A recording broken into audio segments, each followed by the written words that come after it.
Luc 16e, je crois. À partir de 19e verset. Je sauterai à beaucoup. C'est l'histoire du mauvais riche et du pauvre Lazare, vous connaissez. Il était de l'autre côté et essayait de négocier pour sa famille qui était restée sur la terre des hommes. Alors, je vais prendre à partir du 24e. Dans Luc 16e, à partir du 24e verset. Et il s'écria, Père Abraham, aie pitié de moi et envoie Lazare pour qu'il trempe le bout de son doigt dans l'eau et me rafraîchisse la langue.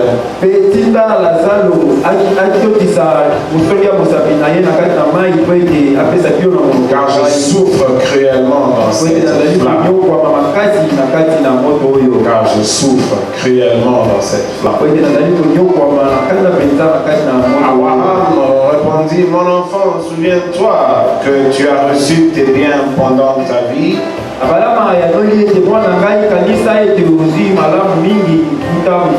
Et que Lazare a eu les maux pendant la sienne. Maintenant il est ici consolé et toi tu souffres.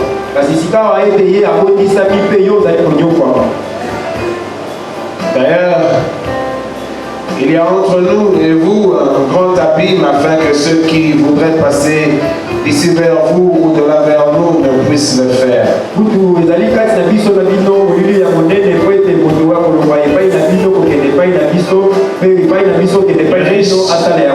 Le riche dit, je te prie donc, Père Abraham, d'envoyer Lazare dans la maison de mon père, car j'ai 5 frères.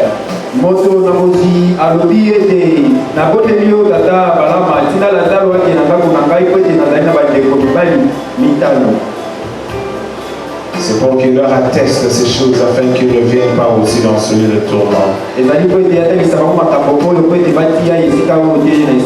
Abraham répondit, ils ont Moïse et les prophètes. Ils les écoutent. Et il dit, non, Père Abraham, mais si quelqu'un de mort va vers eux, ils se repentiront. Et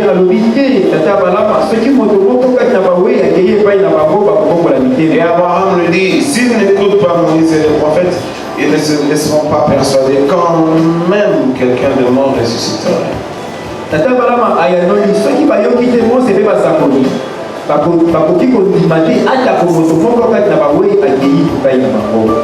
On va fermer les yeux.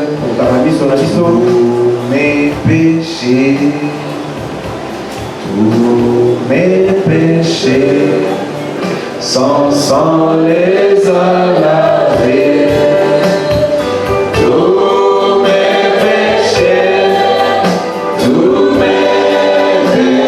péchés, sans sang les a lavés.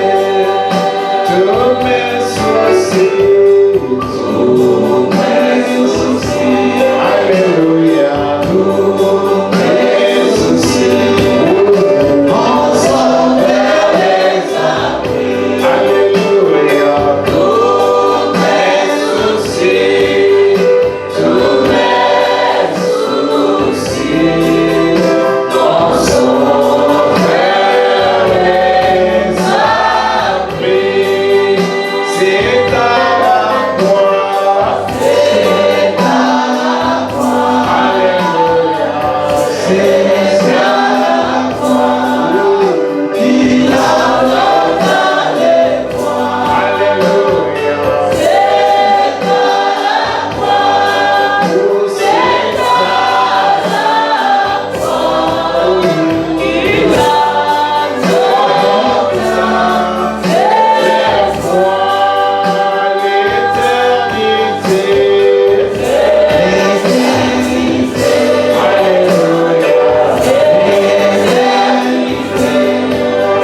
péchés, nos soucis. C'est à la croix. Quand tu as prié, tu veux t'accomplir. Tu nous as sécurisé de ces choses. Afin que chaque jour, à chaque moment, à chaque temps, quand nous voulons entrer dans le sanctuaire béni, que l'accès nous soit permis. C'est à la croix que tu as sauvé chaque âme. C'est à la croix que tu nous as donné le visa. La liberté d'entrer dans le sanctuaire de Dieu merveilleux et de regarder sa face et d'être rassuré que nous ne serons pas chassés de là. Parce que tu es mort à la croix et tu as emporté tous nos péchés. Tu les as effacés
Seigneur. Savoir chanter dans le Seigneur. Savoir chanter pour le bénéfice de son esprit, le bénéfice de son âme. C'est dans le chant que votre âme est élevée dans le lieu céleste. Vous devez aimer chanter. Amen. Applaudissez pour le Seigneur.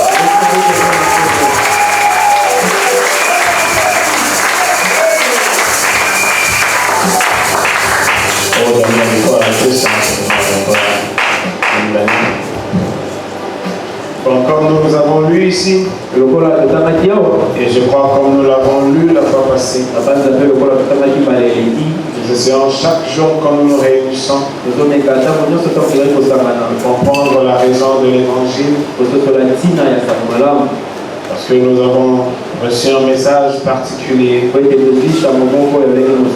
qui nous prépare pour l'enlèvement. Et nous devons effectivement être préparés pour l'enlèvement.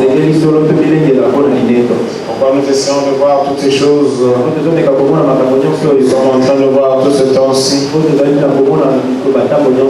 C'est vrai que depuis que moi j'ai pris la chair, j'ai prêché d'une certaine façon. Parce que si on a trouvé l'église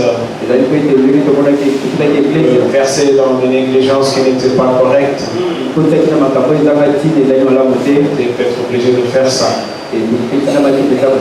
Mais pour que je n'oublie pas, parce que j'oublie toujours,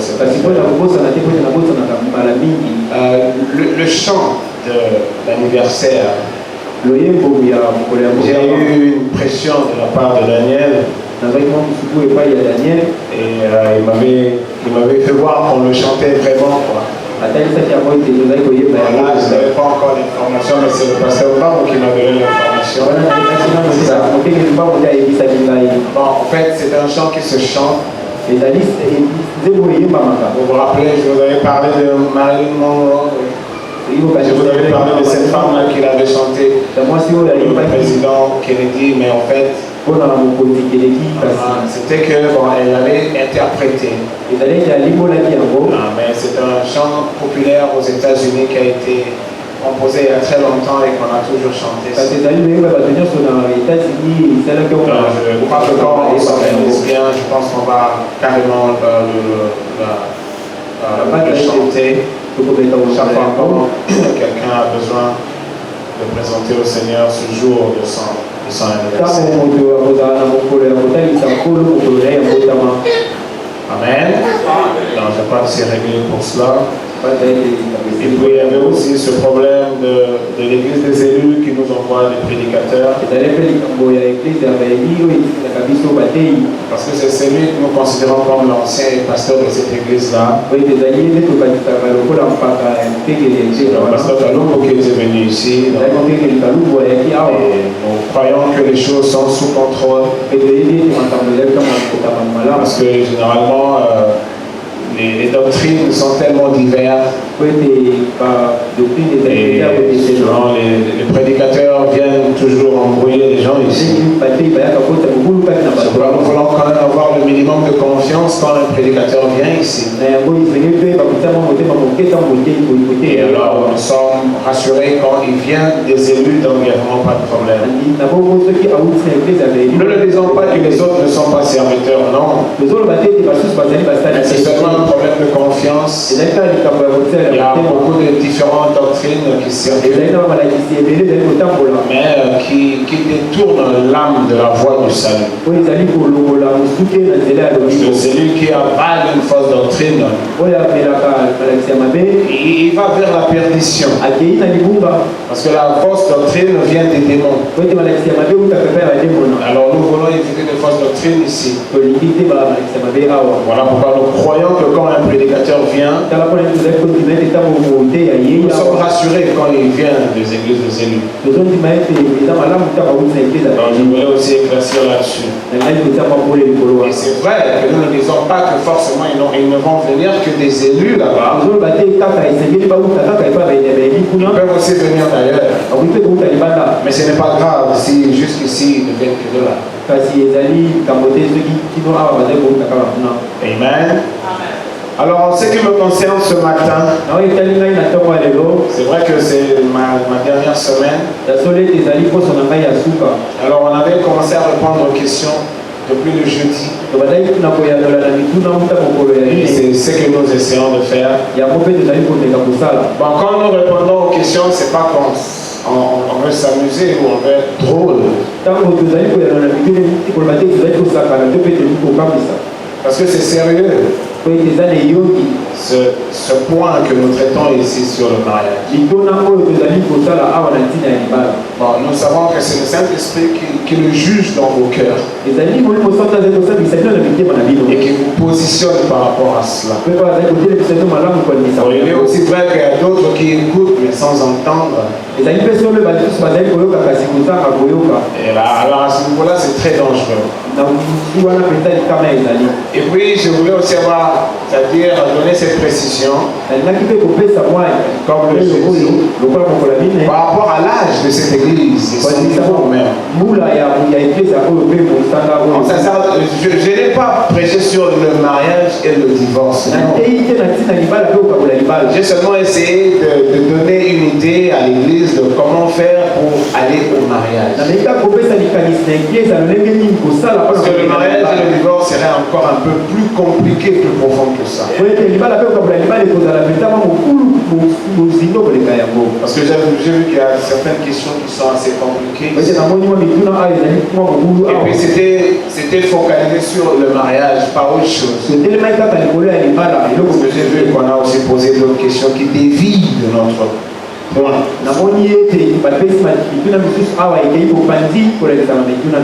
Alors, je suppose que par ces quelques questions qu'on a posées, en le reprenant de nouveau, ça pourra aider le reste de l'église. C'est ce que nous avons prévu de faire ce matin.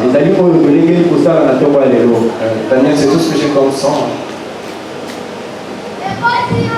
Alors le jeudi, je crois, on a répondu à quelques questions ici sur le mariage. Alors, nous croyons que cette révélation, cette prédication de la parole, de la part du prophète de cet âge, est venu pour pouvoir positionner chacun de nous. Et le jeudi, nous l'avons bien signifié. Le mariage, c'est en fait un problème des jeunes. Alors c'est tout à fait normal qu'on le prêche aux jeunes. Et c'est aussi tout à fait normal que l'on s'attende à ce que ces jeunes-là mettent en pratique cette parole. Parce que beaucoup d'entre nous vivent dans le péché. Beaucoup d'entre nous vivent séparés de la grâce de Dieu. Ils sont humains. Ils vivent normalement. Eh ben, ils bénéficient même des principes de la vie. Ils vont à l'école, ils terminent, ils ont des diplômes, ils se marient, ils font des familles. Mais le problème, c'est leur âme. Vous allez faire tout normalement. Vous allez même réussir dans la vie normalement. Mais vous couvez un péché qui condamne votre âme pour l'enfer. Nous vous avons dit ici que si le Seigneur a permis que le 7e ange, c'est le prophète de l'âge, nous ramène dans la Bible. Parce que nous l'avons dit ici, la question qui a été posée au prophète était de savoir ce qu'il voulait dire ramener le cœur des enfants au Père apostolique. Et le prophète a dit c'est ramener l'Église dans la totalité de la parole. Parce que l'épouse de Christ qui se prépare dans l'Apocalypse 19, il est habillé de la totalité de la parole. Parce que nous avons lu dans, je crois, Matthieu 5, comment le Seigneur lui-même nous exhorte à observer sa parole, comment il nous exhorte à garder ses commandements. Et il nous a dit que vous ne pouvez pas, dans les commandements de Dieu, choisir seulement quelques-uns, les commandements qui vous plaisent peut-être, qui vous vont bien, et laisser d'autres qui vous semblent durs à avaler. Parce que quand Dieu traite avec l'homme, sachez qu'il ne traite pas avec l'homme comme lui étant un être spirituel éloigné. Dieu traite avec l'homme comme lui-même étant un homme. La Bible dit qu'il éprouvera votre cœur afin que lui voie et qu'il sait que vous confessez est vraiment vrai. Parce que la plupart des cas, les humains que nous sommes, nous confessons l'aimer que de lèvres. Mais dans nos cœurs, nous avons plus envie d'accomplir ce que nos corps nous poussent à faire. Et comme nous sommes très mal enseignés, et nous croyons que venir à l'église ça suffit, ou appartenir à une église quelconque suffit pour plaire au Seigneur. Mais voici que Dieu a envoyé Malachie 4 afin qu'il nous ramène à la vérité dans le modèle qui convient de l'application de sa parole. Donc ici il n'y aura pas d'hypocrisie. Dans le corps mystique de Jésus-Christ, ce corps où sont entassées les âmes à sauver, ce corps mystique qui n'a rien à voir avec les églises que nous dirigeons. Alors ce sont ceux-là qui sont rendus capables de vivre pleinement cette parole. C'est à ce niveau-là que ceux-là résident. C'est là où Dieu les sécurise en vue du salut. Vous entrerez à l'église, mais vous n'entrerez pas dans le corps mystique de Jésus-Christ. Et c'est ceux qui sont dans ce corps-là qui seuls iront à l'enlèvement. Alors nous croyons que quand nous parlons de ceux qui appartiennent au Seigneur, ils se prennent d'abord au sérieux et ils prennent ce qui s'écoute au sérieux. Je vais reprendre. Vous allez vivre votre vie normale. Vous allez produire, vous allez faire des choses. Vous allez vous marier, fonder des familles, trouver un travail, acheter des voitures, aller même à l'église. Mais vous couvez des péchés non confessés qui condamneront vos âmes. Parce que Dieu n'oublie pas. Parce que Dieu n'est pas enthousiasmé par ton emballement. Je crois au Seigneur, je crois au Seigneur. Non, Dieu est enthousiasmé par ce que tu fais depuis ton cœur. Et c'est là le vrai problème. Alors quand nous disons toutes ces choses ici, nous croyons que nous les prenons vraiment au sérieux. En cet âge mauvais, Dieu est en train de réunir une épouse. Il ne réunit pas par un coup de sifflet ou un coup de tonnerre quelque part dans un stade pour nous amuser avec des spectacles. Non, mais il nous réunit plutôt autour de l'obéissance à sa parole. Parce que lui, il aime l'obéissance. Lui, il admet l'obéissance. Et il rejette toute incrédulité. Donc nous le reprenons. Faites gaffe. Apprenez à obéir, à vous soumettre à sa parole. Et vous ne prendrez pas un lot de commandements qui vous conviennent. Parce qu'en fait, vous devez accomplir toute la loi. Or, il est vrai que nous ne sommes pas sous la dispensation de la loi, mais nous sommes dans une dispensation bien plus glorieuse que celle-là. Mais sauf que dans cette dispensation, le Seigneur Jésus est venu glorifier la loi en le plaçant par le Saint-Esprit dans nos cœurs, afin que finalement l'individu qui croit soit en mesure d'accomplir toute la loi par Jésus-Christ vivant en lui. Si vous m'aimez, gardez mes commandements. C'est la loi. Ne demandez rien sans avoir d'abord respecté mes ordonnances. C'est la loi. Donc nous croyons vraiment qu'on ne s'amuse pas. C'est vrai que quand nous parlons du mariage, nous tenons des fois des propos qui amusent les gens. Mais c'est toute la gravité pour le salut de nos âmes là dans le mariage. C'est là où les uns et les autres commettent des gaffes énormes sans le savoir. Et ces gaffes sont collées à leur peau sans qu'ils s'en rendent compte. Pourquoi en ce jour-là, beaucoup vont venir pour entrer, mais la porte leur sera fermée. Parce que Dieu éprouve nos cœurs.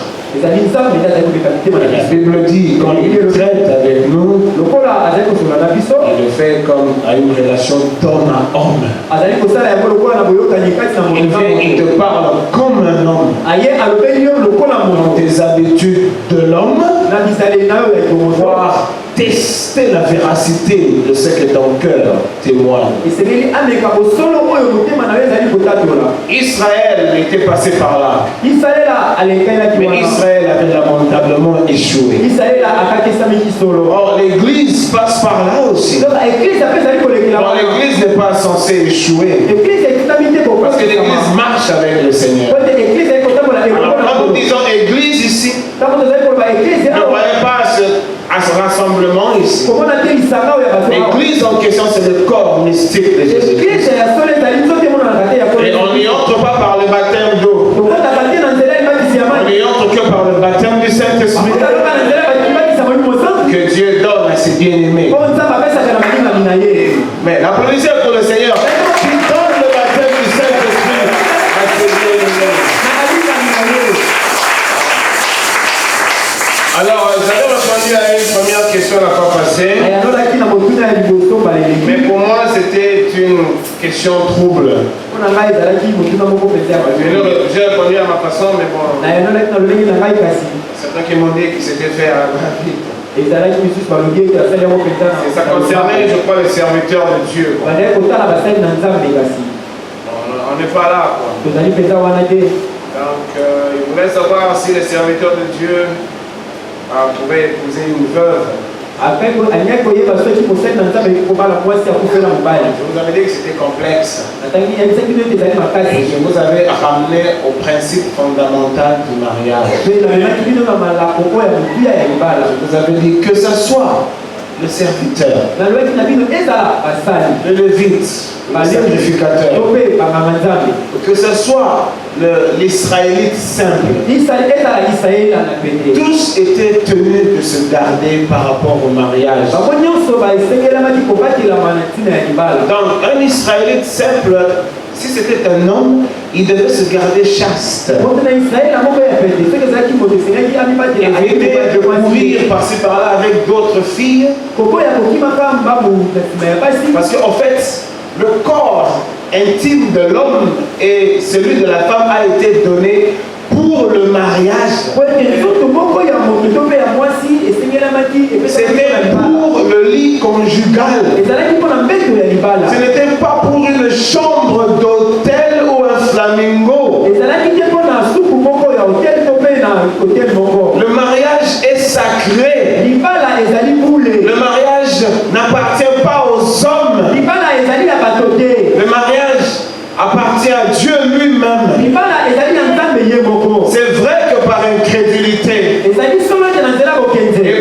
méchanceté. Le diable a embrouillé son monde. Tout semble se moquer de la parole de Dieu. Non, il y a toujours un petit reste qui protège le trône. Il y a toujours un petit reste dans chaque âge. Le prophète dit Dieu a toujours envoyé des prédicateurs spéciaux qui apportaient la parole d'une certaine façon. Ça pouvait être dans un coin du monde quelque part. Il y aurait des restes des églises établies. Mais ces prédicateurs-là amènent les brebis du Seigneur à un niveau très élevé de communion avec Dieu. Il n'y a jamais eu un âge où le ténèbre a battu son plein sans que Dieu ne se trouve de l'espace. Il s'est toujours trouvé de l'espace avec Paul. Il s'est toujours trouvé de l'espace avec Irénée, avec Martin, avec Colomban, avec Luther, avec Wesley. Et le 7e ange en ce temps. Donc nous voulons vraiment pas nous amuser. Parce que le Seigneur est sur la terre. Il n'est jamais remonté. Et il surveille et il cherche. Non pas ceux qui viennent à l'église, mais ceux qui sont susceptibles à entrer dans le corps mystique. C'est vrai que le Seigneur se serve de nos réunions. Le Seigneur se serve de nos rassemblements pour toucher le cœur de ceux-là qui sont prêts d'essayer. Oh, je peux si je n'ai pas le temps, même le pasteur Mbang pourra répondre à ces questions. Excusez-moi, je voudrais un peu lire ici. Maintenant, soyez très attentifs. Le Dieu de cet âge mauvais ici, là, 31e paragraphe. Maintenant, soyez très attentifs alors que nous étudions maintenant la parole. Le Dieu de cet âge mauvais où nous vivons maintenant. Ça peut paraître étrange, quelque chose de très étrange en cet âge de la grâce où Dieu est en train de choisir un peuple à cause de son nom, c'est-à-dire son épouse. Amen. En cet âge mauvais qu'on devrait appeler l'âge du mal, l'âge même où Dieu appelle un peuple à cause de son nom, par grâce, à sortir et que ce soit appelé un âge mauvais. Maintenant, nous allons prouver par la Bible que c'est de cet âge qu'il parlait. C'est très étrange de penser ça, que dans un âge mauvais comme celui-ci, c'est là que Dieu allait appeler son épouse. L'avez-vous remarqué? Il a dit un peuple, pas une église. Pourquoi? Pourtant, c'est appelé l'église. Mais il allait appeler un peuple. Or, une église, c'est un rassemblement de beaucoup de personnes qui ont des caractères de toutes sortes. Mais Dieu en appelle un ici. Il n'a pas dit j'appellerai les méthodistes. Il n'a pas dit j'appellerai les baptistes ou les pentecôtistes. Il a dit qu'il appellerait un peuple. William Branham dit pourquoi son nom. Vous voyez un peuple, un qui sort des méthodistes, un qui sort des baptistes, un qui sort des protestants, il y a un qui sort des catholiques. Voyez? Mais il appelle non pas un groupe attaché à une église, mais un peuple qui porte son nom. Très important. Écoutez ça. Un peuple qui porte son nom, qui reçoit son nom, un peuple qui est fiancé en son nom, qui s'en va à des noces pour être marié à lui, pour devenir une partie de lui. Vous voyez, par prédestination. Et le prophète nous ramène au mariage. Il dit c'est pareil pour un homme qui choisit la bonne épouse dans la vie. Celle-là était destinée à être une partie de son corps. Et ainsi l'épouse de Christ sera et maintenant ce corps. Amen. Et il a été destiné longtemps à cela. Remarquez, ce n'est pas que quelqu'un a dit, ni ce que quelqu'un a appelé, mais c'est que Dieu a choisi avant la fondation du monde. Et ce sont ce gens-là qu'il a fait dans les derniers jours.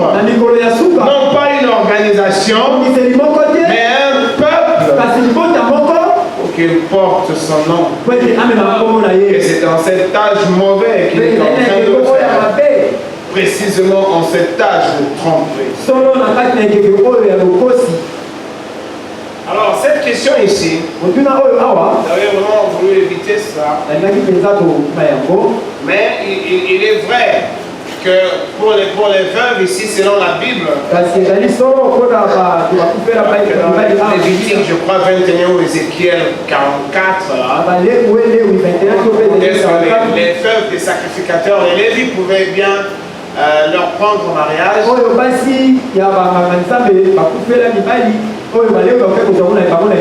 Alors si j'évite d'entrer là-dedans, c'est parce que en ce temps-ci aussi, en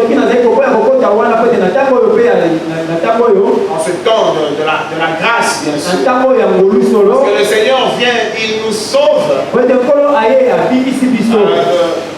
Il nous sauve tel qu'il nous trouve. Nous ne sommes pas Israël. Nous n'avons pas été enseignés dès le bas âge. Et nous sommes, comme on dit, une nation laïque. Non, nous n'avons vraiment pas de Dieu depuis le bas âge. Non. Alors, il nous sauve de la manière dont il nous trouve. Et c'est comme on a dit ici, la volonté de Dieu, la volonté parfaite de Dieu, c'est qu'un homme aille au mariage chaste. Parce que quand vous vous amusez avec une fille, cette fille-là est supposée avoir un avenir. Aussi, elle a un avenir. Donc, elle appartient à un homme. Ce corps que vous déshonorez là-bas. Parce que, en fait, j'ai dit, l'intimité de l'homme et de la femme sont faites pour le lit conjugal. Cela veut dire que vous commencez cette affaire-là après le mariage. Parce que le lit conjugal, ce n'est pas avant le mariage. Si vous êtes sérieux, si vous êtes un frère en Christ, vous êtes un jeune homme, c'est en cet âge-là de la jeunesse que vous vous mariez, et c'est à cet âge-là que vous commencez à devenir sérieux. Qu'est-ce que vous faites avec cette femme qui n'est pas votre femme parce que vous n'avez pas épousé? Et puis vous, la sœur en Christ ou une jeune fille quelconque, qu'est-ce que vous faites avec cet homme qui n'est pas votre mari? En vous déshonorant ainsi, vous insultez les gloires.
doit aller au mariage pur.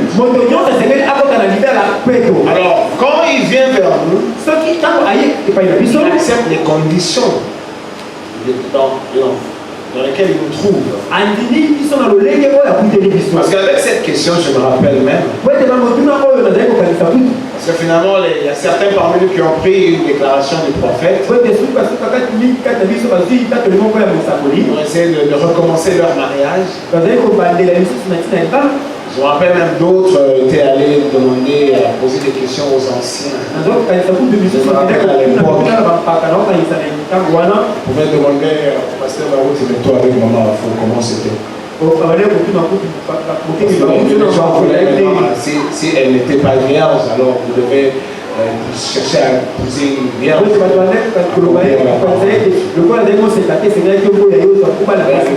Pasteur Kalou avec son épouse,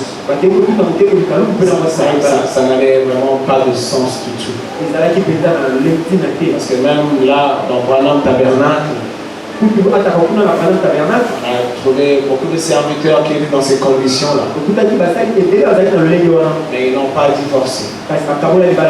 Ils ont gardé leur épouse qu'ils ont épousée comme ça. Divorcée même. Alors c'est une question assez compliquée. Mais la réponse fondamentale que j'avais donnée, selon le niveau de l'église, c'est que ce soit un serviteur, un chrétien simple, ils sont tous obligés d'aller vierges, chastes dans le monde.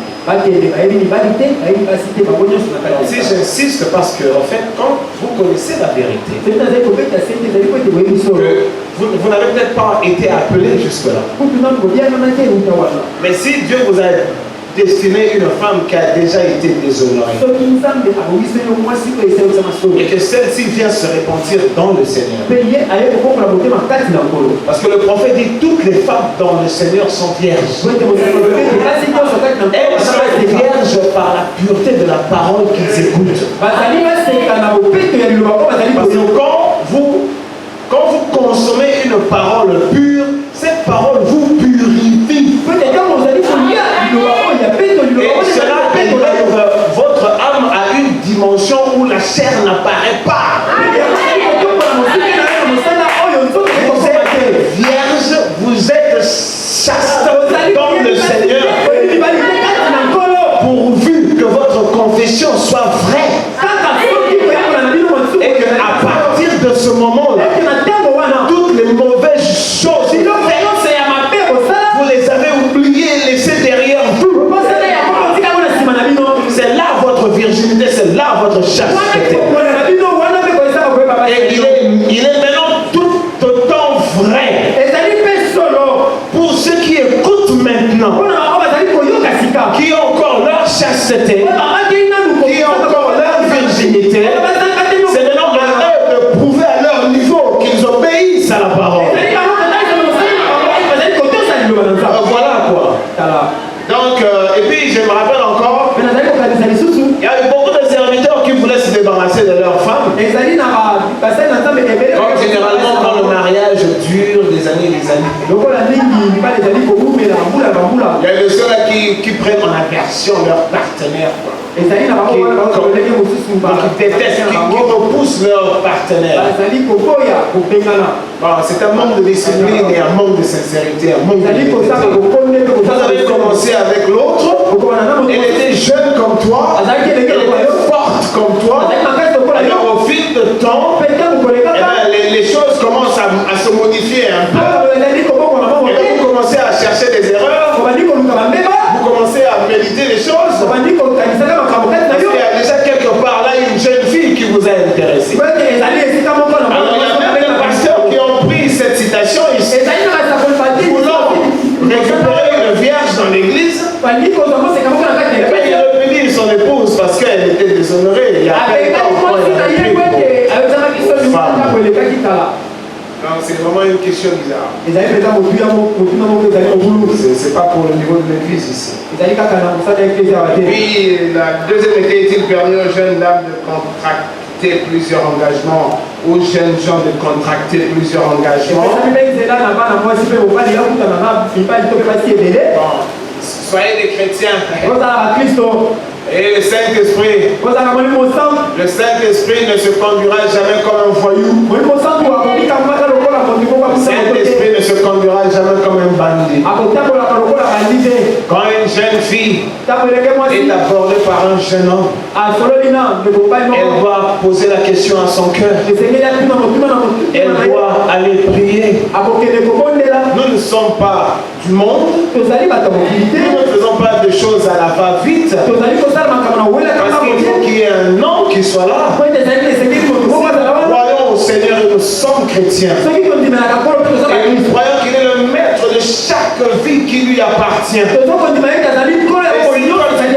si effectivement lui appartenir, alors il a un plan pour ta vie. Parlons simplement. Parlons simplement.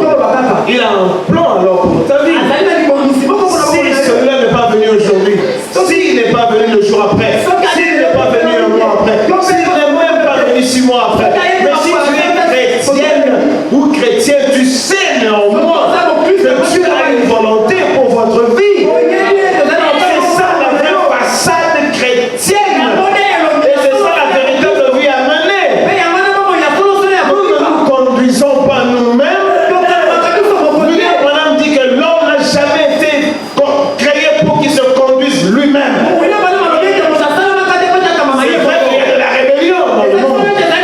Il y a de la rébellion partout. Où les gens se prennent eux-mêmes en charge parce qu'ils n'ont pas la foi. Ils n'ont pas obtenu la grâce. Ils révèlent la foi dans le Seigneur. Comment est-ce qu'une jeune sœur peut vraiment promettre à 2, 3, 4 frères en même temps? Parce qu'elle n'est pas si sûre. Comment est-ce que tu n'es pas si sûr que tu es chrétien? Je vous avais dit ici que dans le Seigneur, comme nous sommes tous nés là dans le Seigneur, nés de son esprit, il n'y a ni homme ni femme. Alors arrêtez, c'est-à-dire qu'on a mal aux oreilles. Quand nous disent non, voyez les femmes, ils ont des faiblesses. Quelle faiblesse? La Bible dit, vous êtes régénérés en Christ. Quelle faiblesse encore? On devrait se poser des questions. Il n'y a ni juif, ni grec, ni homme, ni femme. Mais tous sont régénérés par l'Esprit qui a été libéré à partir de la croix de Golgotha. Il est venu nous libérer du joug du péché.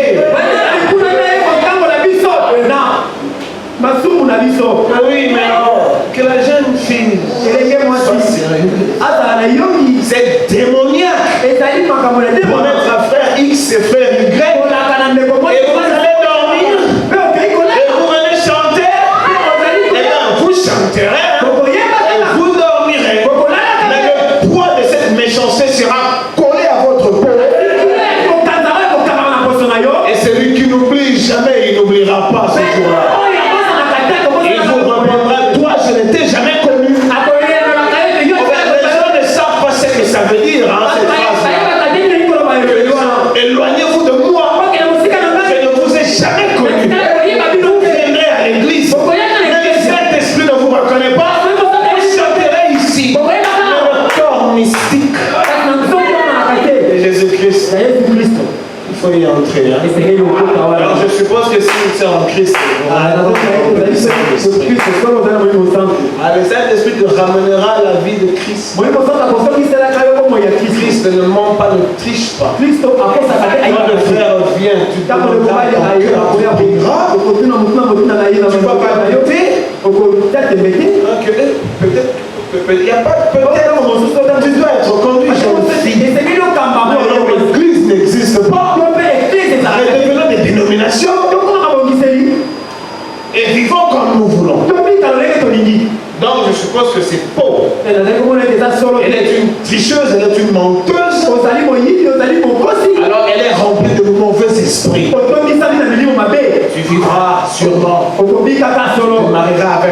ceux-là.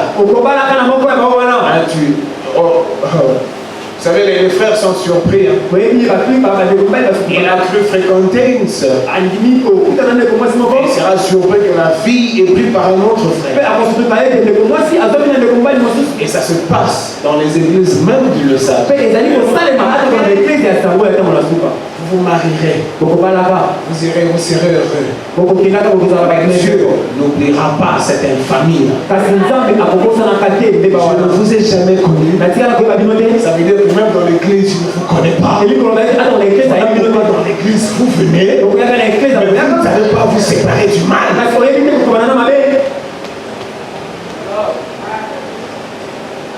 Un petit enfant m'avait posé la question. Je me suis un peu amusé à lui répondre. Parce que je vais arrêter ici, mais je n'arrive pas.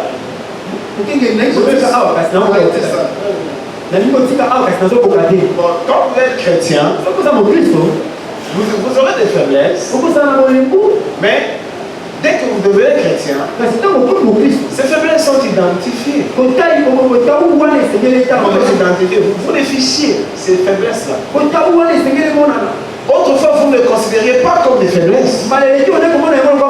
Dans la convoitise, dans la mondanité, dans toutes ces choses, vous les faisiez normalement. Mais quand vous venez à la lumière met à jour ces faiblesses comme des souillures.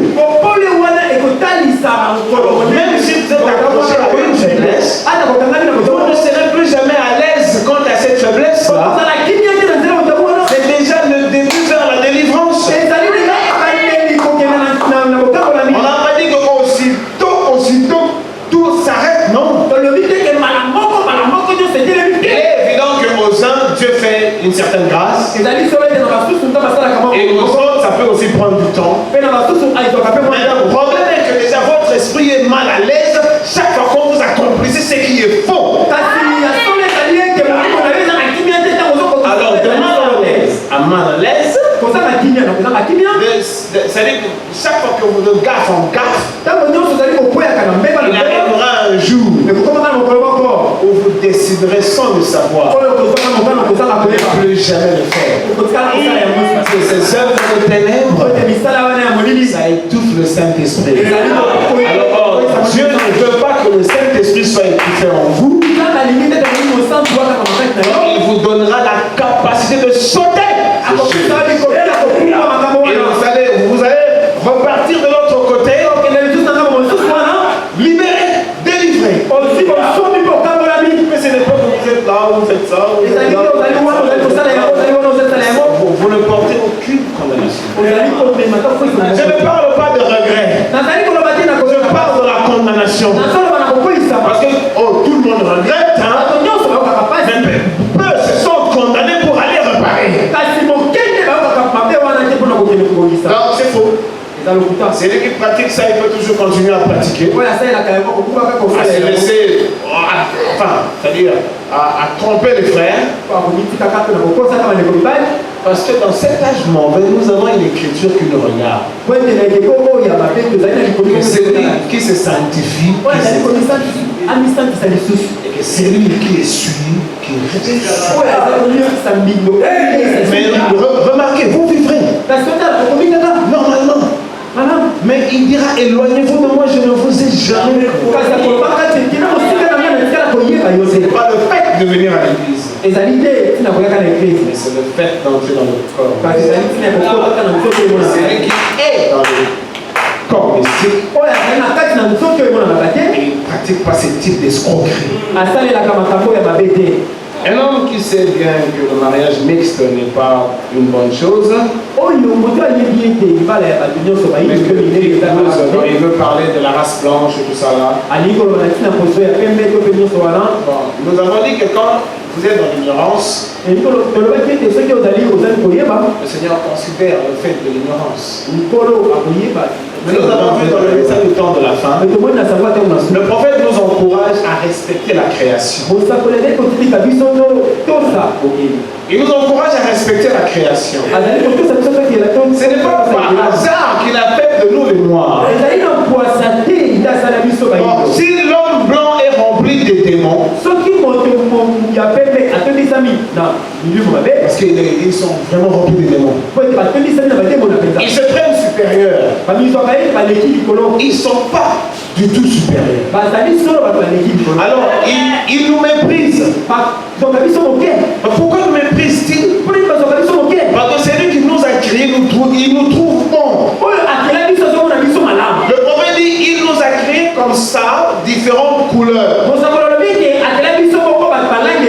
Il est tout à fait naturel que celui qui a l'esprit de Dieu ne vivra pas dans la convoitise absolue. Pourquoi vous voulez d'un homme blanc alors qu'il y a des hommes noirs dans votre communauté?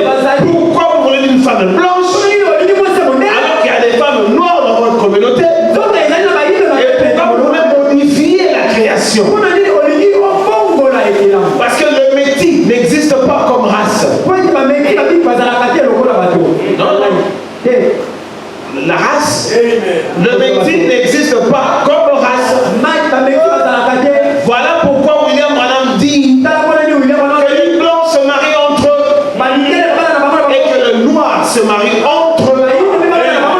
Et c'est ce que William Branham dit. Le problème c'est quoi? C'est la convoitise. On pense qu'en épousant un blanc, ça sera différent peut-être. On pense qu'en épousant une blanche. Donc, selon William Branham, il n'a pas mis le noir, mais il a déconseillé ça. Il nous a dit c'est son jardin. Il a voulu multicolore. Il t'a fait noir. Si tu as le Saint-Esprit en toi, il te conduira vers ta race. C'est ce qu'il y a pour cette question ici. Pendant la fréquentation ou pendant les fiançailles, quel genre de texte ou texto?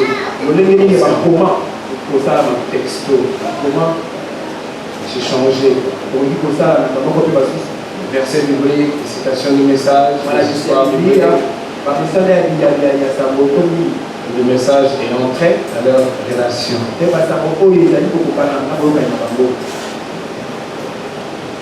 Bon, c'est vrai que pendant la fréquentation,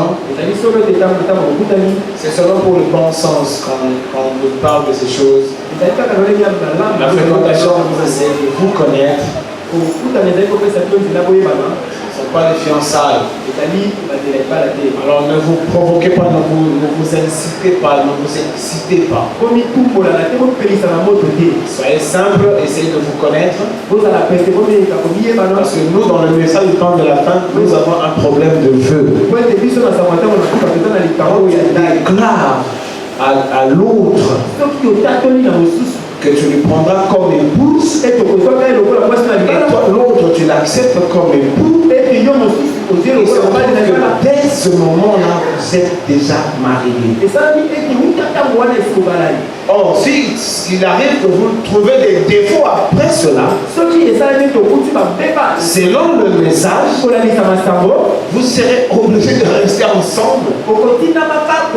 Si vous vous séparez, parce que vous trouvez qu'elle a des défauts ici ou elle a des défauts là-bas, ou vous, la soeur, vous avez peut-être trouvé un frère qui apparaît encore mieux que celui-là, alors que tu as donné ta parole. Quand tu te sépares d'avec lui, c'est aux yeux des hommes que vous vous êtes séparés, mais aux yeux de Dieu vous êtes mariés. C'est ça le problème de feu. Alors soyez sérieux pendant la fréquentation. Ce n'est pas encore l'amour qui doit être évoqué. Vous essayez de vous connaître. Vous avez un projet d'arriver à ça. Quand pendant la fréquentation, parce que vous pouvez aimer un frère de loin ou une soeur de loin, mais quand vous vous abordez, vous sentez que les profondeurs diffèrent. Quand vous restez ensemble, vous causez, vous sentez vraiment qu'elle a une certaine façon de voir les choses que moi je n'accepte pas. Qu'est-ce qui fait que dans le monde on se sépare comme des petits bouts de pain? On se sépare. C'est parce qu'on est attiré d'abord par la convoitise. convoitise de la chair. C'est un amour qui est toujours mélangé à une convoitise charnelle. Alors il va aimer la fille. Et bien comme c'est la Odyssée, il l'amène déjà quelque part et la fille est très contente qu'on l'amène quelque part. Et 2-3 jours après, quand il apprend à te connaître, il trouve que tu réfléchis trop mou. Mais il t'a déjà déshonoré là-bas. Et puis il te balance. Ou même la fille aussi trouve que, oh, mais comment cet homme il réfléchit comme ça? Parce qu'il n'y a pas seulement les hommes qui se séparent des femmes, il y a aussi des femmes qui se séparent des hommes. Vous l'avez abordé, et vous avez trouvé que, oh là là, sa façon, il est colérique, ou il a de la haine, ou il est égoïste. C'est pourquoi ici, dans le monde chrétien, nous suggérons la fréquentation. Respectez-vous d'abord. Apprenez à vous connaître. Vous êtes des chrétiens, vous devez être sérieux. Et le frère qui vient a un projet, et moi qui y va, j'ai un projet. Mais le principe fait qu'on apprenne d'abord à se connaître. Comment il réfléchit, comment il pense et tout. Et quand vous êtes finalement convaincu de l'un et l'autre, et vous allez au vœu. Mais dans le problème, quand vous faites le vœu, c'est fini. C'est fini, vous êtes mariés.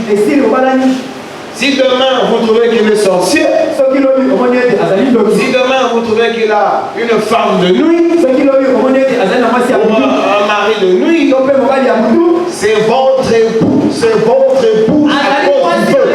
Si vous séparez, parce que les gens se séparent, le prophète dit que selon la Bible, vous êtes toujours mari et femme. Si tu t'en vas à t'épouser avec un autre qui n'a pas de mari de nuit, la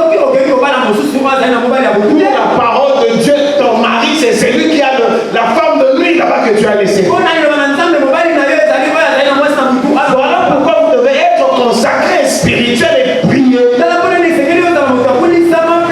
Et que Dieu conduise vos sentiments. Alors, c'est après sûrement que vous pouvez vous dire des mots d'amour sûrement. Après le vœu. Parce que là, vous êtes déjà aux yeux de Dieu marié. Vous attendez que de devenir légalement devant l'État. Et le confirmer aussi devant l'Église.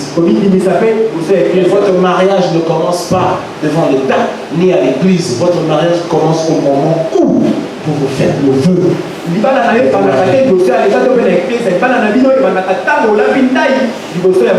n'est pas selon William Branham, c'est selon la Bible. Donc nous avons vu tout ça. Et on a essayé aussi de parler de ces choses. Vous allez avec ces messages. Bon, moi je ne sais pas comment ça fonctionne, ces textos que vous avez là. Mais vous devez aussi, soyez, si vous êtes vraiment spirituel, vous savez, si vous êtes spirituel, sincèrement, vous n'accepterez pas d'utiliser ces textes. C'est hybridé. Le diable vous donne beaucoup de mal, il vous donne aussi un peu de bien. C'est un piège. Donc, sincèrement pour moi, il faudrait éviter ce genre de choses. Et ce qui fait que vous allez même trop loin, parce que vous pensez que c'est autorisé.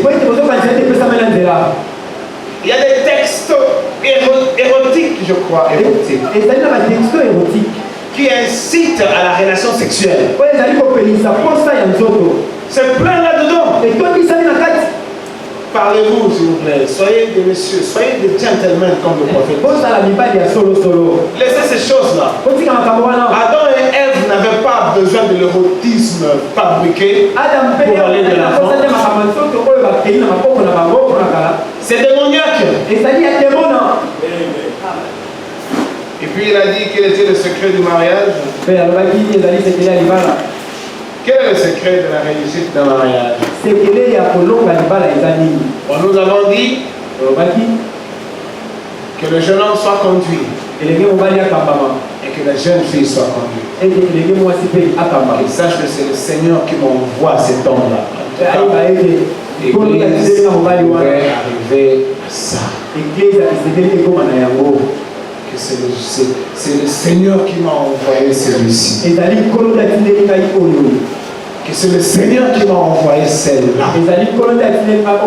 Vous manquez de concentration. Vous ne méditez que peu. Voilà pourquoi c'est plus la chair qui va de l'avant. Et nous pouvons beaucoup de mal sans le savoir. Dans le vrai mariage, c'est quand le Seigneur vous a envoyé l'âme sœur et vous l'aimerez à la folie. C'est ça, le prophète dit, vous ne supporterez pas vivre sans lui. Et c'est cet amour qui fera que dans la vie, parce que le mariage c'est vraiment le centre de la vie. C'est là où toutes les difficultés arrivent, c'est dans le mariage. Alors si de ce côté vous ne vous êtes pas effectivement aimé, de l'autre côté vous allez vous détester. Voilà pourquoi dans les statistiques de mariage, il y a plus de divorces que de mariages qui tiennent. Si vous ne vous êtes pas aimé de ce côté-ci, les difficultés ne manqueront jamais qu'on ne vous trompe pas. Le mariage, ce ne sont pas les beaux yeux que vous voyez dans le jeune homme. Ou sa chevelure dense. Ou sa musculature. Le mariage, ce n'est pas la belle voix que vous écoutez dans la sœur. Ou sa beauté physique. Le mariage, c'est au-delà de ça. Toutes ces beautés sont éprouvées dans le mariage. Le prophète dit ça s'en va. Non, ça disparaît. La flétrissure frappe. C'est frappé, ça se gâte, voilà. Ça se gâte, ça s'abîme. Le prophète dit, le jour elle n'aura plus de dents, qu'est-ce que vous allez faire? Vous allez aimer que les dents, parce qu'il y aura un jour où elle peut rater. Si vous ne l'avez pas assez aimé, vous regarderez ailleurs. Parce que vous ne l'avez pas assez aimé. Le secret du vrai mariage, c'est s'aimer effectivement. Et être dans le Seigneur. Quand l'épreuve arrivera, quand par exemple il sera chassé de son travail, quand par exemple il n'y aura pas à manger dans la maison, quand par exemple il ne sera pas en mesure de t'acheter les habits pour que tu t'habilles comme une vraie femme, quand par exemple tu remarqueras en elle des failles et des défauts, à cause de ce véritable amour qui vous a unis ici, et bien alors vous allez tenir tous les deux. Évitez d'aller dans les mariages par la convoitise des yeux. Parce que la convoitise passe. La convoitise, elle trompe. Parce qu'elle se base sur la beauté extérieure. Et c'est cette beauté-là qui s'en va un jour. Et il y a beaucoup de choses qui arrivent dans le mariage. Vous devez vous aimer. Parce que le mariage, chers enfants, ce n'est pas une histoire simple. Ça peut détruire le reste de votre vie si vous l'avez raté. Et le mariage, ça a détruit bon nombre de vies des femmes. Et maintenant, j'en parlais à une qui est venue me voir. Parlait de ses difficultés. Elle a regardé, mais qu'est-ce que je peux faire? Et à chaque phrase ou à chaque paragraphe, elle disait, je la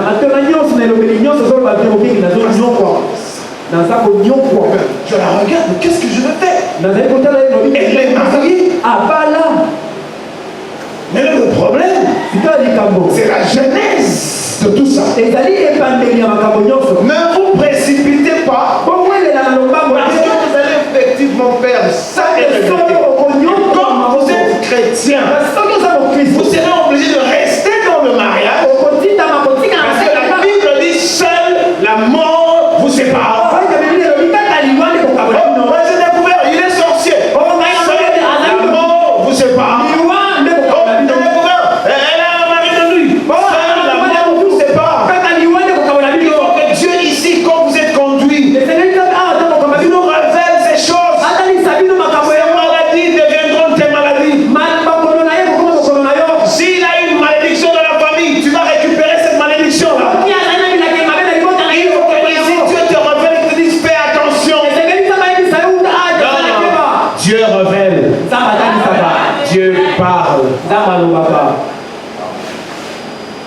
Alors ici, il a aussi dit, il y a des questions ici. Si le jeune homme doit nécessairement être plus âgé que la fille. Naturellement, non? Vous savez, les sociétés humaines ont copié Dieu sans le savoir. C'est toujours drôle qu'une femme soit plus âgée que l'homme. Parce qu'en principe, c'est l'homme qui doit gérer la maison. Et l'avantage physique et même de l'âge, ça donne à l'homme une prépondérance sur la femme. Donc Adam était venu en premier, s'il vous plaît. Ève est venue par la suite. S'il vous plaît, respectez l'âge. Ne prenez pas une femme qui a 5 ans, 10 ans plus que vous. Oh, une année à peine, non. Adam était venu en premier. Ici encore une question. Consultation, la maison dedans pour le choix de futurs conjoints ou conjoints.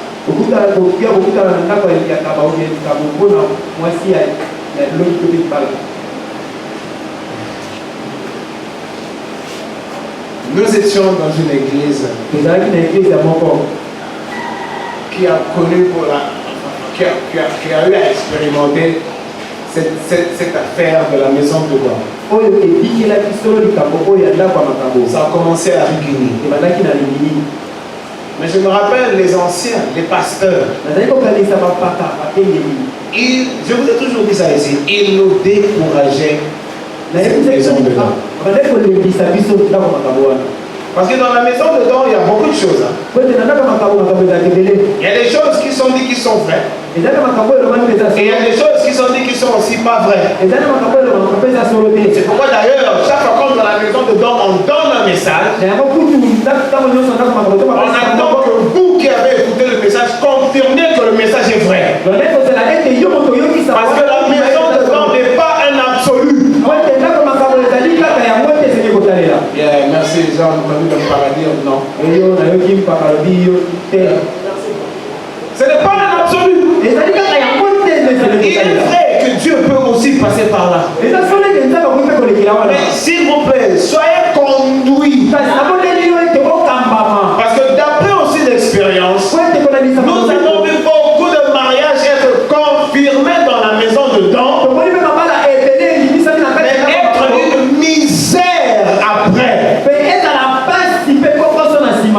Priez et que Dieu parle à votre cœur. Priez, soyez des fils et des filles de Dieu. C'est ça la vraie maison dedans. Quand vous allez réguler, demandez au Seigneur. Le Seigneur te montrera celui qui vient si c'est un voyou ou celui qui vient c'est vraiment le monsieur. Moi je sais que nous savons. Puis ici,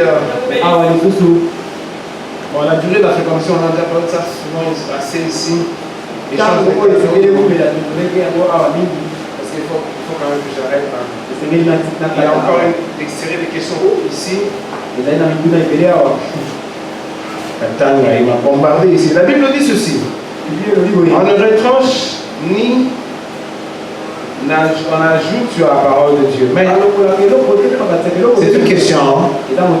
Mais nous voyons Moïse qui autorise au peuple d'Israël de donner des lettres de divorce à leurs femmes. Et que cet acte de Moïse est-il bon? Quelle a été la réaction de Dieu devant Moïse par rapport à cet acte? Alors qu'au commencement, il ne l'était pas ainsi. Bon, c'est vrai que Moïse n'a rien retranché. Le Seigneur a toujours un langage. Quand le Seigneur Jésus-Christ répond aux pharisiens que la lettre de divorce que Moïse vous donnait, c'est à cause de la dureté de vos cœurs. Tu sais, cette question est très profonde. Mais je pourrais peut-être répondre ça assez, de manière succincte. C'était Dieu qui a donné toutes ces lois-là, c'était pas Moïse. Je crois que quand vous prenez dans Deutéronome 24, vous allez le trouver. C'est Dieu qui donne ces principes, ces lois-là à Moïse. Parce qu'il se trouve que Dieu, c'est comme j'ai dit avant ici auparavant, Dieu traite avec l'homme, non pas comme Dieu par rapport à l'homme. Dieu traite avec l'homme comme un homme traite avec l'homme. Donc il a cherché Israël là où il a cherché. Vous allez même voir que de l'Égypte à Canaan, il fallait à peine 3 jours, je crois, quelque chose comme ça. Mais il les a fait passer 40 ans dans le désert. La Bible est écrite pour les éprouver. Parce qu'il a dit que c'était un peuple au cou raide. C'était des têtus. Alors Dieu voulait les tester pour voir si effectivement le fait de l'avoir accepté venait de leur cœur. Mais il se trouve qu'il y a eu beaucoup de faiblesses qui se sont retrouvées au milieu de ce peuple. Et parmi ces faiblesses-là, et que ces hommes israélites, de fois, voulaient renvoyer leurs femmes. C'est une pratique païenne de l'époque reculée là. Un homme peut prendre une femme au mariage. Et quand une année après il trouve qu'il en a marre et puis il peut carrément la révoquer. Ça se pratique en Orient même jusqu'aujourd'hui. Vous avez 10 ans de mariage, vous avez 5 enfants, mais le lendemain il vous prend, comme la Bible dit, il vous prend en aversion, c'est-à-dire qu'il vous dégoûte. Quand un homme dégoûte la femme dans sa maison, c'est toujours parce qu'il a vu une jeune fille qui vient, qui arrive. Et généralement, quand il repunit comme ça la femme, c'est toujours pour qu'une jeune fille entre dans sa vie. Alors, puisqu'ils avaient cette pratique-là en eux, pour protéger la femme, alors Dieu a dit à Moïse, tu leur donneras la lettre de divorce. Parce que sans la lettre de divorce, selon la Bible, cette femme resterait comme ça sans se remarier. Maintenant, la lettre de divorce que Moïse leur donnait, c'était pour que ces femmes répudiaient le droit de se remarier. C'était un cas particulier. C'est quand le Seigneur vient maintenant lui-même dans la chair, il abolit cela. Voilà pourquoi il a répondu comme ça. Parce qu'on arrive au temps où Dieu change nos cœurs de pierre en des cœurs de chair. Donc en fait, ce n'était pas Moïse, non, c'était Dieu lui-même. Quand il a dit à Moïse, ton peuple, regarde ce qu'ils font là. Moïse n'avait pas de peuple, c'était son peuple. Mais quand ça va mais va voir ton peuple, c'est mieux en train de faire. C'est sans ces façons. C'était même bien faire ça. Donc il n'a rien retranché. Alors voilà, et l'autre côté. Parce que la Bible nous dit qu'on peut répudier une femme à cause d'infidélité. Ça, c'est vraiment le mariage. Ce n'est pas mentionné le mariage de l'ordre. La Bible nous dit qu'on peut répudier une femme qu'à cause d'infidélité. Quelles sont alors les sortes d'infidélité dont on peut être poussé à répudier une femme aujourd'hui?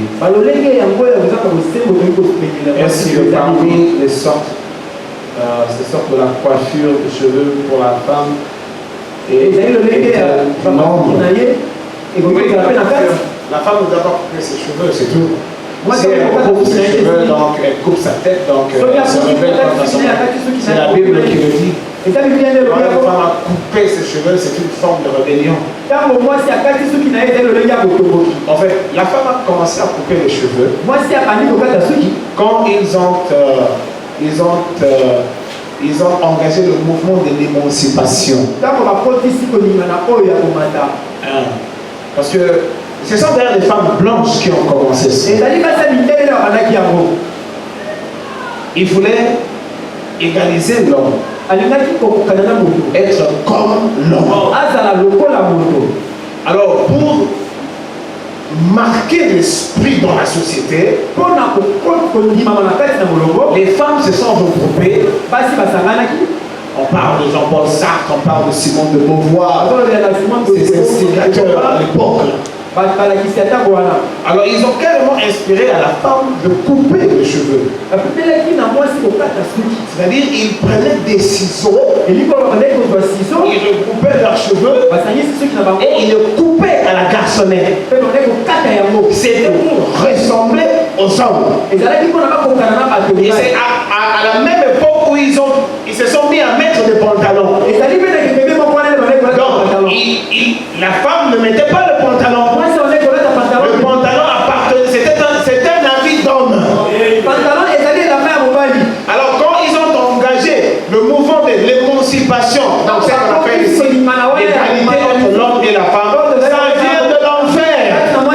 La Bible ne le dit pas. C'est à cette époque-là, ils ont coupé à la garçonnette. Et ils prenaient le bout de leurs cheveux, ils jetaient. C'est en principe ça, couper les cheveux. Ils ont aussi pris les pantalons, ils ont mis. Et puis elles se sont mis à fumer pour ressembler aux hommes. C'est une rébellion et c'est anti-Christ. Mais c'est étonnant de voir que dans les églises traditionnelles, catholiques et autres,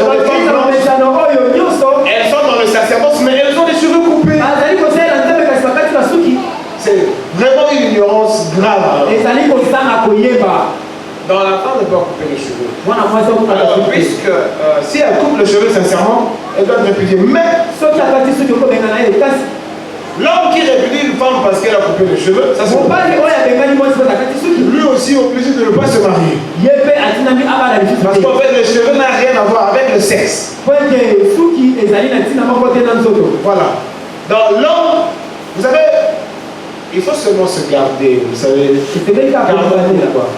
parce que quand on vous repudie, parce que vous avez commis adultère ou quoi,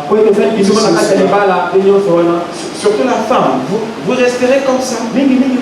Selon la parole, si vous vous mariez à quelqu'un d'autre, vous vivez dans la souillure. Parce que la Bible dit aussi longtemps que cet homme qui vous a épousé il y a 20 ans est vivant, c'est lui votre mari. Si vous voulez retrouver l'homme, alors vous devez retourner vous réconcilier à cet homme-là. Donc à part les cheveux, si cette femme par exemple se rebelle dans la chambre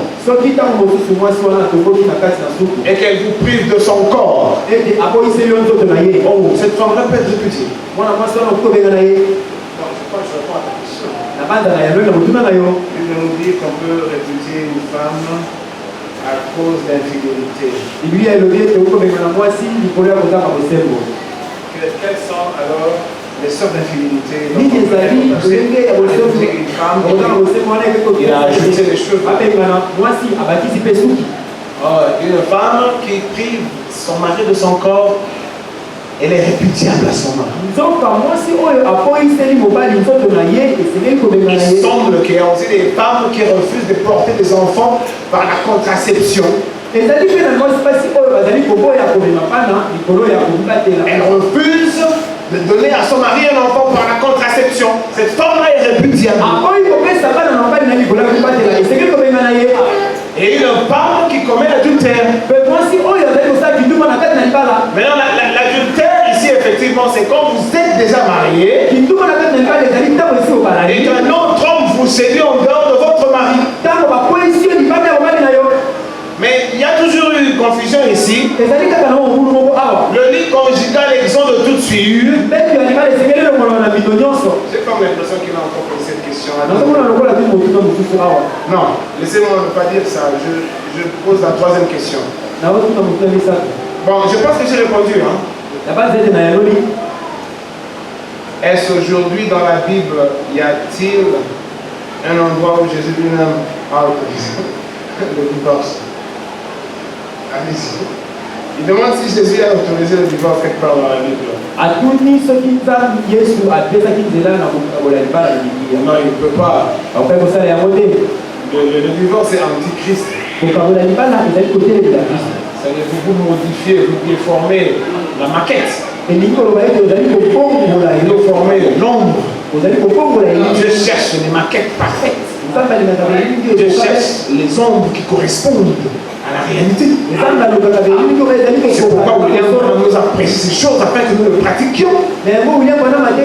Parce qu'aujourd'hui, il faut qu'il y ait des couples qui sont venus à Christ, en fait, dans le mariage de manière parfaite. Ou alors ceux qui ont été déshonorés ou comment ils se répandent avant d'entrer dans le mariage. Parce que Dieu veut des maquettes qui correspondent. La maquette, c'est l'ombre de la véritable chose. C'est comme le plan d'une maison. Le plan et l'ombre de la maison. Donc, il faut que le plan corresponde à la maison. C'est pourquoi William Branham a prêché ce genre de choses que les églises ne peuvent avaler. Il trouve dur qu'une fille aille vierge dans le mariage. Il trouve impossible qu'un frère aille chaste dans le mariage. Donc la Bible l'exige. Est-ce qu'aujourd'hui dans la Bible y a-t-il un moment où Jésus dit non, il n'a pas autorisé le mariage? S'il y en a avec quelle précision biblique ou brochure aussi, il n'y en a pas. Faut-il répudier une femme aujourd'hui à cause d'une infidélité quelconque? Bon, je crois que c'est la même question que deux, hein? C'est comme deux. L'infidélité quelconque, c'est comme j'ai cité les quatre. Les cheveux, refuser d'avoir des enfants, refuser d'avoir des relations avec son époux. Ça, vous pouvez répudier, mais voilà, en fait, que les femmes se comportent bien. Mais vous savez, la femme se comportera aussi bien si l'homme est un vrai mari. Hein. Le problème, ce n'est pas seulement la femme, c'est aussi comment vous aimez vos femmes. Non, elles vont vous rendre l'appareil. Vous savez, l'amour a une puissance extraordinaire. Ça vous retiendrait de faire le mal parce que vous aimez. Vous ne ferez pas le mal. Voilà pourquoi William Branham nous a dit ici. Un homme ou une femme trompe. Vous allez vous répandir chez l'homme ou la femme. C'est pas comme chez les pentecôtistes. Tu tombes avec la femme d'autrui. Tu vas aller demander pardon à Dieu. Le prophète dit tu n'as pas offensé Dieu. Tu as tué la femme de ton frère. Et tu as trompé ta femme.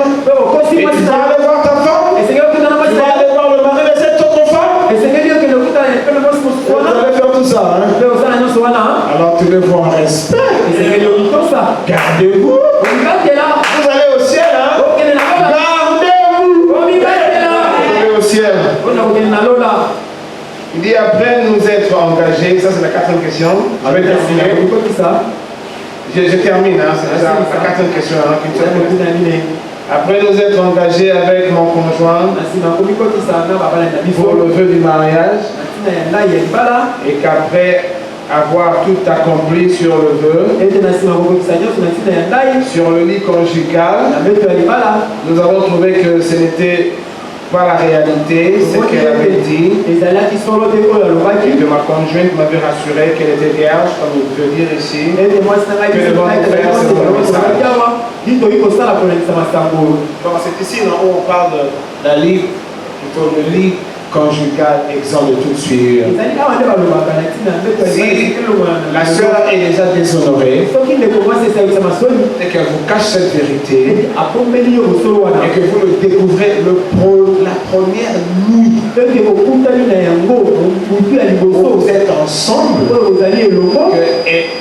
elle a été déshonorée, à ce moment-là vous arrêtez ce mariage-là est nul. Elle vous a trompé. À ce moment-là, même vous arrêtez, vous la répudiez. Même pas répudier, ce mariage ne compte pas parce qu'elle vous a trompé. Alors voici, celle-là a été remplie du Saint-Esprit. C'est la condition de la femme. Elle devra confesser ses aventures.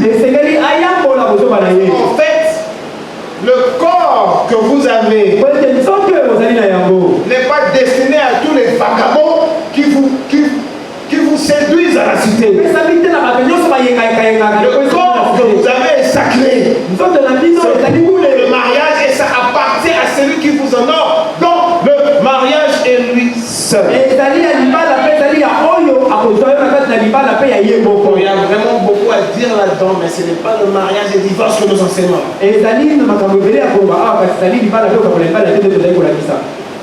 Donc, si vous le... C'est comme le prophète dit même si plus tard. Bon, parce qu'il semblerait qu'il y a même ici, en pratique même des églises, semble-t-il. Où on mourit d'une certaine façon. Et l'homme a l'impression qu'elle a épousé une vierge.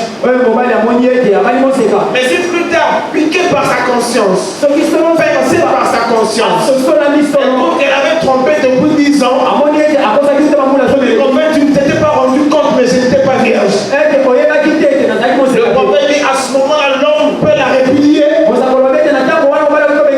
parce que son vœu était faux. Le Seigneur nous donne toutes les possibilités. Que la fille qui est déshonorée soit prête à se repentir avant le mariage devant celui à qui appartient son corps. C'est ça la condition de la femme selon la Bible. Ce n'est pas selon William Branham. Non. C'est selon la Bible. William Branham nous a seulement ramené. On sait que les églises ne veulent plus révoquer ici. Donc c'est là le problème. J'avais bien dit ici, un peu comme pour paraphraser le pasteur Mbango. Et c'est vrai. Quand vous écoutez cette parole, quand vous venez à Christ et que vous êtes vierge, vous devez garder votre virginité. C'est une couronne pour votre mari. Et c'est même le respect que vous mériterez de lui tout le long de votre vie. Oh, oui. Mais la fidélité ne dépend pas de la virginité. Vous avez dit ici, il y a beaucoup de filles qui ont raté ça. Non pas parce qu'elles voulaient vraiment se protéger, mais parce qu'elles n'étaient pas passées par là.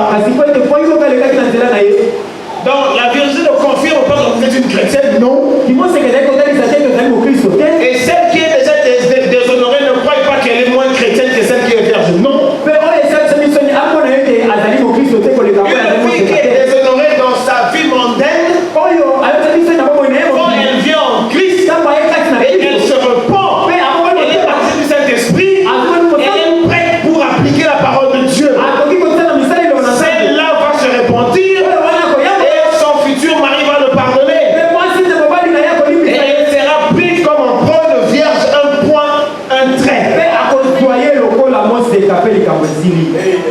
Le problème, ce n'est ni être vierge ou déshonoré. Le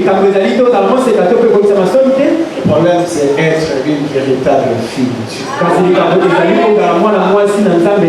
La Bible nous dit que le mariage a commencé depuis les années d'Éden par là. On comprend que c'est Dieu qui est l'instaurateur du mariage. Alors, quelle a été la pensée de Dieu en instaurant le mariage? Il est venu le sexe et qui en est le concepteur?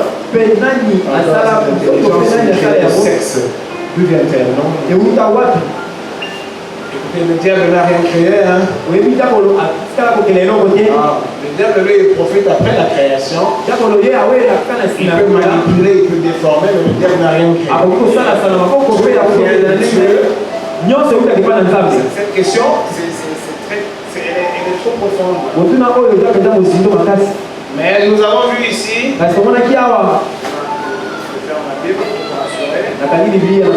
je vous avais dit ici que le mariage, c'était le symbole de l'union entre Dieu et l'Église. C'est pourquoi tout a commencé par le mariage. Parce que ça symbolisait l'union entre l'Église et Christ. On avait vu ici quand on a commencé à enseigner sur ça, que les enfants de Dieu, aujourd'hui, selon William Branham, ils étaient en lui avant la fondation du monde. Et là-bas, à cause de la raison de la rédemption, Dieu s'est séparé de cette partie de lui. Et il a largué cette partie dans le plan de la rédemption. C'est pourquoi nous sommes devenus des individus appartenant à nos familles ici. Mais d'après William Branham, nous étions dans Elohim avant la fondation du monde. Elohim est devenu Jésus-Christ, afin que comme Adam, il vienne s'unir à nous ici. C'est pourquoi le prophète dit, tout celui qui s'unit à Christ aujourd'hui a été en lui avant la fondation du monde. Donc, tous ceux qui seront sauvés, tous ceux qui vont vers l'éternité, en fait, ils viennent de là. Le prophète dit, la seule façon d'être éternel, c'est de venir de l'éternité. Celui qui ne vient pas de là n'y sera pas. C'est pourquoi il dit même que l'enfer ne brûlera pas éternellement. L'enfer est fait pour brûler et consumer ses autres esprits à disparaître. Parce que si ces gens-là vont brûler éternellement, en fait, ils ont la vie éternelle. Ils vont brûler éternellement. Ils sont encore plus résistants que vous. Ils ont leur éternité dans l'enfer. Ils ne se consument pas. C'est pourquoi le prophète dit, et le diable, et les démons, et les autres humains qui me ressemblent, mais qui sont des fils de la perdition, ils vont